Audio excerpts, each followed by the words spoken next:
দর্শক, আজ আমরা ইতিহাসের এমন এক অধ্যায়ের দিকে তাকাব যখন দিল্লির সিংহাসনে ছিলেন বিশাল প্রতাপশালী সম্রাট আকবর।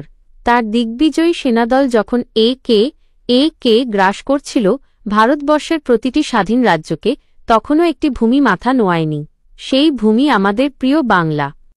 আর সেই অদম্য প্রতিরোধের মূর্ত প্রতীক ছিলেন এক মানুষ, নাম তার ঈশা খাঁ মসনদ-ই-আলা। তিনি কেবল একজন জমিদার ছিলেন না, তিনি ছিলেন স্বাধীনতার শেষ প্রদীপ। তার লড়াই ছিল এমন এক অসম যুদ্ধ, যার করুণ সমাপ্তি জানা সত্ত্বেও তিনি পিছপা হননি।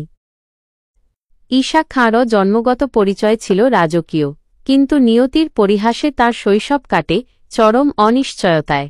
পিতৃহারা হওয়ার পর তিনি যখন ধীরে ধীরে বড় হন, তখন তার মনে ছিল শুধু একটাই সংকল্প, বাবার জমিদারির পুনরুদ্ধার এবং মাতৃভূমির স্বাধীনতা রক্ষা।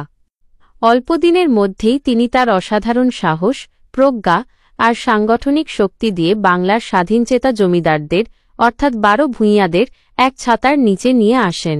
এইভাবেই সোনারগাঁওকে কেন্দ্র করে ঈশা খাঁ হয়ে ওঠেন 12 ভূঁইয়াদের প্রধান, বাংলার শেষ স্বাধীন ভরসা। ৩. অসম সংঘাত। মানসিংহের বিরুদ্ধে এক মোগলদের লোভী দৃষ্টি বাংলার ধন সম্পদের দিকে পড়েছিল। তাই একের পর এক মোগল সুবাহদার ছুটে আসেন বাংলা দখলের জন্য। কিন্তু ঈশা খাঁ যেন ছিলেন এক অভেদ্য দেয়াল। তিনি সরাসরি যুদ্ধে না গিয়ে অবলম্বন করলেন এক নতুন কৌশল। মোগল জেনারেল মানসিংহ, যাকে কিনা সম্রাট আকবর স্বয়ং পাঠিয়েছিলেন, তাকেও ব্যর্থ হতে হয় ঈশা খাঁর কাছে। প্রতিটি পরাজয়ের পর মোগলরা ফিরে যেতে বাধ্য হয়। সবচেয়ে বেদনাবিধুর মুহূর্ত আসে যখন মানসিংহের পুত্র দুর্গাবতী যুদ্ধে পরাজিত ও নিহত হন। এটি ছিল ঈশা খাঁরও এক চরম বিজয়, কিন্তু এই বিজয়ের আড়ালে লুকিয়েছিল এক বিশাল সাম্রাজ্যের সাথে লড়ার অনিবার্য ক্লান্তি। ৪. রণকৌশল। জলের বুকে অপ্রতিরোধ্য এক শক্তি। ঈশা খাঁর শক্তির উৎস ছিল তার নৌবাহিনী। বাংলার জলপথ ছিল তার হাতের তালুর মতো চেনা। তিনি তৈরি করেছিলেন দ্রুতগামী ছোট ছোট যুদ্ধনৌকা, যাদের নাম ছিল কোষা। মোগলদের বিশাল জাহাজগুলো যখন নদীর কাদা আর স্রোতে আটকে যেত, তখন ঈশা খাঁর কোষা বাহিনী বজ্রের বেগে আক্রমণ করত এবং চোখের পলকে অদৃশ্য হয়ে যেত।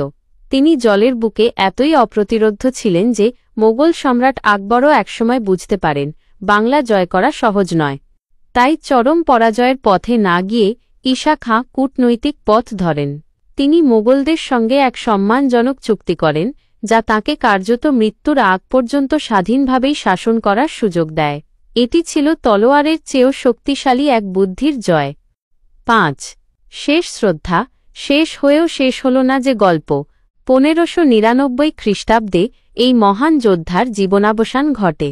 তাঁর মৃত্যুর পরই সেই ঐক্যবদ্ধ 12 ভূঁইয়াদের জোট ভেঙে যায় এবং অনিবার্যভাবেই মোগলরা বাংলার ওপর তাদের কর্তৃত্ব প্রতিষ্ঠা করে।